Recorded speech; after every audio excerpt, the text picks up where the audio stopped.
Hey everybody, HardlyBriefDan here with a new part of my free course on the basics of Unreal Engine with blueprints and the fundamentals of programming. This video is the 5th section of my course and is focused on adding additional mechanics to our player characters such as player health and damage. The previous section, which is linked above, is section 4, where we created a lightning tornado blueprint which acts as an obstacle. Please check it out if you're just joining in on the series. As always, you can complete my full course today and for free on Udemy. You can also get my free ebook on programming fundamentals by signing up on my website. All the links for those are in the description below. So let's go ahead and get started. In this section of the course, we're going to really focus on our player character. We will be working inside the third-person character blueprint that comes with a template that we use to create this project. To start this section, we will add a player health variable and then create a function that's going to apply damage to our player character. We can then use this function inside our tornado blueprint that we just created to create a damage effect every time the player collides with the tornado. We will then create a macro that will check to see if our player has died, and if so, we will create a custom event to add logic for when the player does die, such as resetting the level. Lastly, we will create a simple text widget to let the player know that they have died, again, providing feedback based on the player's actions. Let's go ahead and get started. Okay, we left off last time where if I press play, we have our player character can run around and we can interact with our tornado. If we go into it, we can detect collisions. It's going to throw us. It has some sound effects. And overall, it's working as intended. The only thing it's not doing yet is that it's not applying damage to our character. And the reason is because we haven't created a way for our character to have health and created a function to actually apply that damage from the tornado. The way we're going to get started is we're going to go to our content browser. I'm going to click content and then go to third person, blueprints, and double click the BP_third person. This is going to open up the third person blueprint file that comes with the template. All this blueprint code you see here it comes with built into the template. It's great to review. This is what's handling all the moving, the jumping, that sort of thing. And what we're going to do is come below here and start working on the event graph. But before we do that, we actually want to add a variable under my blueprints that will be our player health. And so I'm going to click our variables, the plus button. I'm going to type in player health. We're going to change the value from Boolean to integer. I'm going to click compile and save, and now on the details panel with the player health highlighted, we have a default value. I'm going to set this to 100. And now we've created player health. Pretty simple, right? It's a variable that's attached to our player character. We can then start learning how to manipulate it. In this case, we want to apply damage. So back into this side panel under my blueprints, there's another section called functions. And we're going to create a function today called apply damage. So I'm going to hit the plus button and I'm going to type in apply damage. It creates a new graph, a blueprint graph, with our function in here called apply damage. With the function highlighted on the left-hand side, if you come to the details panel, you should see an area that says inputs. We're going to click the plus button and I'm going to hit Control-A to highlight everything, and I'm going to type in amount. This will be the amount of damage that we're going to apply. So therefore, we need to convert it to from a Boolean to an integer. Now we have it available in our function, and what we want to do is subtract the amount from our player health. So I'm going to click player health, the variable, and drag. I will say get, and now I'm going to, off the pin, we'll say subtract. So we can subtract from player health the amount. And now we need a way to set player health again. And I'm going to show you a trick that you can do. So you can click and drag every time, or you can hold Alt on your keyboard and then click and drag, and that will automatically give you a set node. Then if you hit Control, click and drag, that gives you a get node. So again, Control drag gives you get, Alt drag gives you set. So now that we've subtracted our amount, we want to set the variable. I'm going to move these nodes around just to make it a little bit more organized.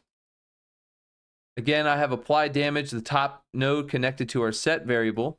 We're going to subtract from player health the amount, and the output of that we will set to our player health.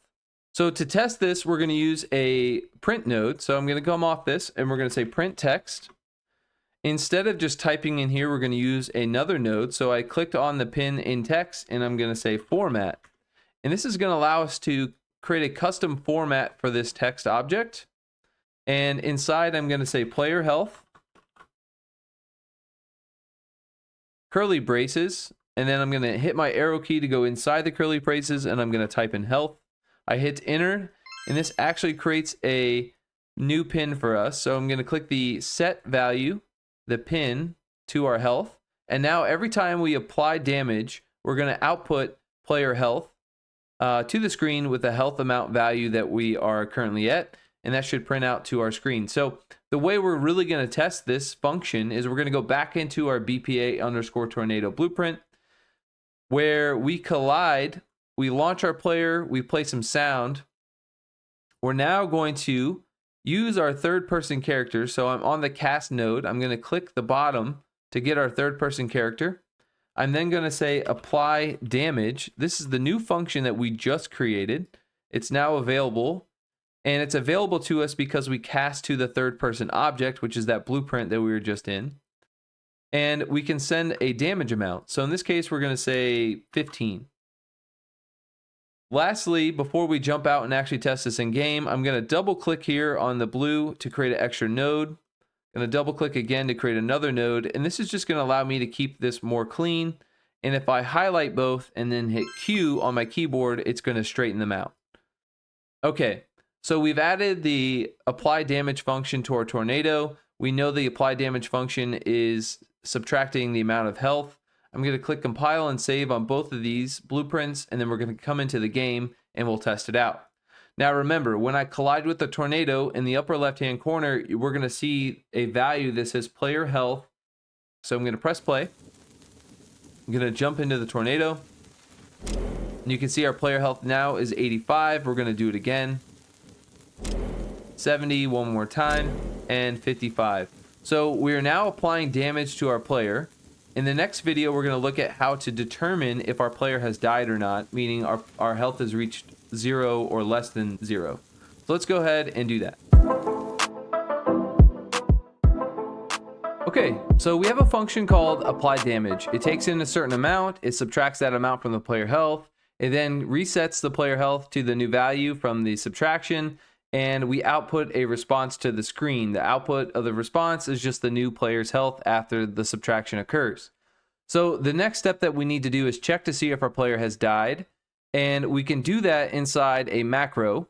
You could also use a function, but I want to show you how to create a macro. This macro will be very simple, but it can be expanded upon, and macros are meant to be used to encapsulate a certain amount of blueprint nodes so that you can reuse them. So if you have a section of your code where you're doing a comparison and you want to keep checking that, that's something that a macro can do. And so in this case, we want to check to see if our player is dead. So we're going to come over here on the left-hand side in macros. I'm going to click the plus button to create a new macro. We're going to say is player dead. And the only thing we're going to do in here is check to see if our player health is less than or equal to 0. And then we're going to output that Boolean value. So we're going to click, hold control and click and drag player health. So we have the get. And then we're going to, off the pin of player health, we're going to say less and equal. So this is a logical comparator, and it's going to compare our player health integer and say, is our player health less than or equal to whatever value we have down here? In this case, we're going to leave it at 0. So if our value is less than 0, our return value is true. If it's greater than 0, it's false. And this will tell us if our player is dead. So now I'm going to click the pin, the output pin, the Boolean, and drag it to outputs. And you can see that it says check mark add pin to node. That's exactly what we want to do. We could then click the output node and relabel this and say is dead. And if I compile and save, we now have a macro that compares our player health to check to see if it's less than 0, and it outputs the response whether or not the player is dead. So if we go back into our apply damage, what we can do is off our print text node, we can add a branch.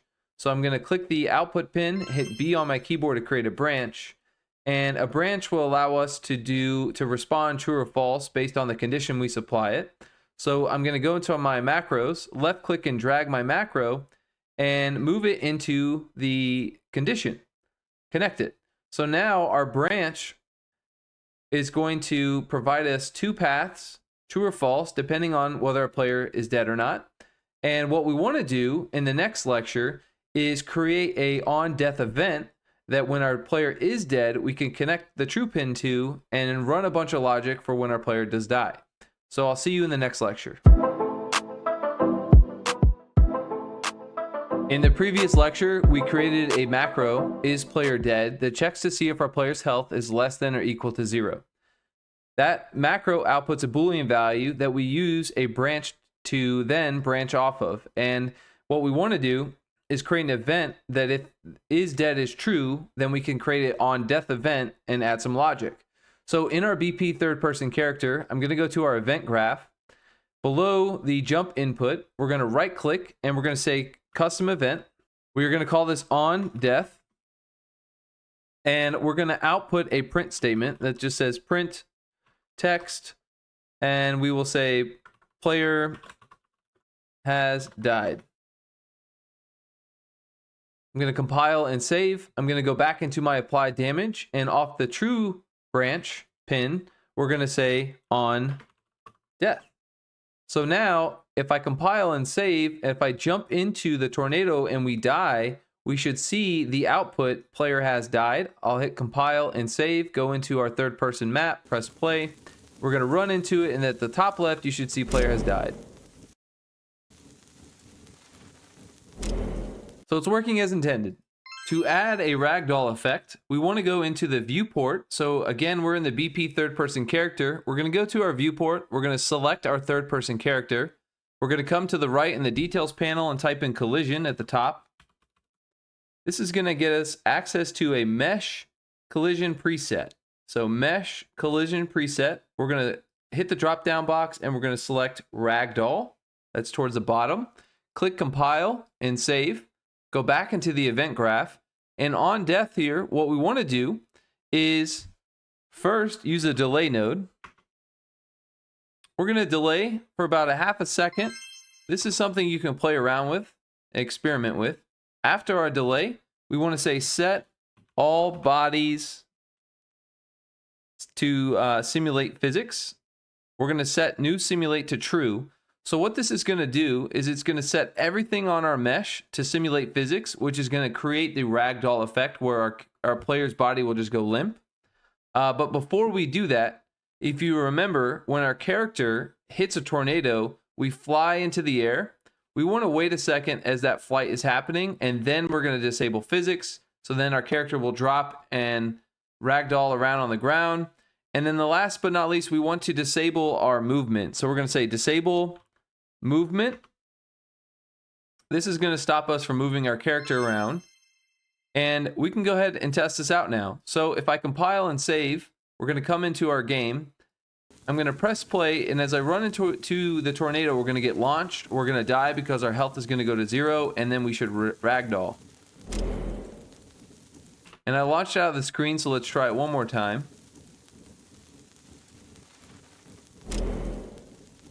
There we go. So we have a ragdoll effect. But you see we're kind of stuck, right? We've disabled movement, so we cannot move around. So what we need to do is reset our level. And we can do that, again, in our BP third person character. After our disabled movement, we're going to create another delay node. And we're going to set this one to 2 seconds. So after we get thrown, we're going to ragdoll effect. We are going to disable our movement. We're going to pause for 2 seconds. After that pause, we're then going to reset our level. So we can use a node called open level by name. Our name of our level is third person map. You can see that here at the top left. So I'm going to type in third person map. Gonna hit Control S to save, compile, save. We'll go back to a third-person map. I'm gonna jump into the tornado. We should die, ragdoll, and then our map should reset 2 seconds later. And we can replay. Perfect.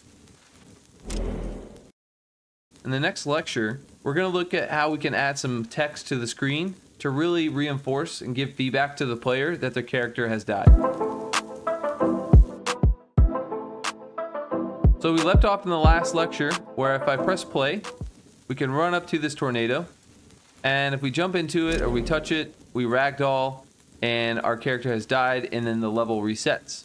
What we want to do now is talk about how we can add a widget to the screen that says our player has died, and then that stays on the screen until our level resets. So what we're going to do is in our content browser, we're going to go to content. I'm going to right click. We're going to create a new folder. We're going to label this one called widgets. Double click. In the folder, right click and go up to the search box and type in widget. We're going to select widget blueprint, select user widget, and you can type in widget W or UW for user widget. And we'll call this one death text. Double click on it to open it up. And now we're in the widget editor. So widgets are UI elements that you can use in Unreal Engine. They're pretty powerful. There's tons of different options you have, and you can easily create your own menus and buttons and that sort of thing. So in this case, we're going to create a simple text widget that just displays on the screen and says the character has died. And so the first thing that we're going to do is grab a canvas. Now we have a canvas panel. This is a panel that stretches out the whole length of the screen. We're going to grab a text widget, and I clicked and dragged it on the top of the canvas panel. And you can see it's in the upper left-hand side. What I want to do is come over here into our details and the anchors. I'm going to hold Control-Shift on my keyboard and click the center button. You can see the boxes pulsating. That's going to center our text into the middle. I'm then going to come into the font section under the details, and I'm going to increase the size to 100. I want to align or justify the text to be center. So under justification here at the bottom, I'm going to click center. And now it just says text block. So we want to change that text. On content, you see text. We're going to Control A to select all, and I'm going to type in player as died. And you can see I misspelled player, so we'll go and fix that right up. So player has died, and now we want to change the color of the font to red. So I'm going to click the color and opacity. We're going to select a red color, click OK, compile and save, and that's our player has died text. We're going to go back into our third person character. What we want to do is I selected both these nodes and moved them to the right. I'm going to hold Alt and click to delete the line that connects our disable movement to the delayed node, and we're going to create two more nodes. The first one being a create widget node. And I'm going to select our UW death text widget. I'm going to highlight these two and move them off to the right. And then the last but not least, off the return value, I'm going to click and type in add to viewport. This is going to add the widget to our screen in the middle of the screen where we have it set in our canvas. I'm going to compile and save, and when I run into the tornado now, we're going to get red text that says player has died, and then 2 seconds later it will reset, and we're going to do it one more time. Player has died. Perfect. So we've added death to our player. We have an event that goes off when our player has died. We can handle the logic. In this case, we're creating a ragdoll effect, and we are putting text onto the screen. So in the next section of this series, we're going to look at creating a switch so that we can actually deactivate our tornado obstacle. Hey everyone, I'm announcing a free course on Unreal Engine 5 that is perfect for beginners and game developers new to the engine. Learn the basics of programming and review the gameplay framework with our free ebook, then start your game dev journey by building your very own puzzle game, complete with lighting tornadoes that launch the player into the air, ragdoll effects when the player dies, switches and timers to add complexity, and rounding it all off with visual and sound effects to create a simple but fun game in Unreal Engine. Enroll for free on Udemy and let me know what you think.